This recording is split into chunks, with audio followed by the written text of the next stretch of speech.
This video focuses on representing fraction multiplication, which means we're going to be multiplying fractions, but we're representing it. So we're not using the standard algorithm.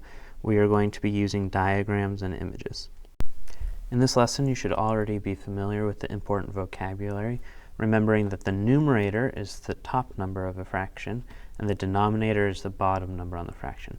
One that you should remember but might have a little bit more trouble remembering is that of is the same thing as multiply. Remember that every word in math has a symbol or a numerical equivalent. So if we looked at the problem, using a diagram, find 1/2 of 1/3, what we're really saying is solve 1/2 times 1/3, or 1/2 multiplied by 1/3, but use a diagram, not the standard algorithm. To do this, you might use a diagram that looks like this, where I have one rectangular hole, that's the white rectangle, and I've split it into thirds. Now I'm going to multiply it by 1/2. So first I need to take my thirds and split them into halves. And I did a quick sketch of that, adding this pink line down the middle, so that we still have thirds going horizontally and we have halves going vertically, so that it looks like this if I were to label each section. Keep in mind that this is still one whole. I've just split it into parts in different ways. Okay, so this is 1/2 plus 1/2. So these halves would be 1, or adding all the thirds, I would have 3/3 total for one whole. I could also look at this whole and say that now, because I split it up, there are 6 different parts to this whole, and each section, or each smaller rectangle, represents 1/6 of the entire whole. Now to represent 1/2, because I've just separated the parts, I want to make sure that I can show them.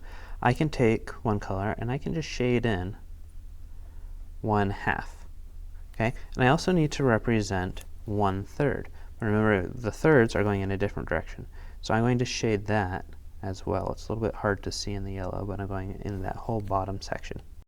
Now what do these colors represent? Well, remember that we're looking at 1/2 of 1/3. So we're starting with our 1/3 here, and then we're taking half of that. So this bottom section here, where you have both the yellow and the green, represents what is still remaining. And we can write that as a fraction.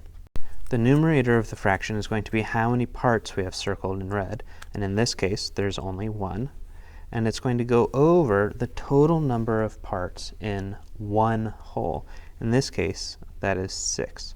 So when we look at this, we can say that 1/2 of 1/3 is 1/6, because we have 1/2 and 1/3, and this is where we have the two colors overlapping. Some of you may find it easier to use graph paper to help you with this, and that's okay too. And the way you might represent that is doing 1 square for each piece of the denominator to create your whole. So for example, using 1/2 of 1/3 again, we can go 2 squares, because 2 is our denominator, and then 2 squares across, and then we can go 3 squares vertically, because 3 is our other denominator, and now we have one whole. And then we're able to go through and solve the problem again, where we do the same thing and we still get the same solution. That might be a little bit easier, depending upon if you want that visual representation to help you. Take a moment to use what I just showed you to solve this problem on your own. 2/3 of 1/4, or 2/3 times 1/4. Go ahead and pause the video, and then I'll come back in a couple seconds and show you how I solved it.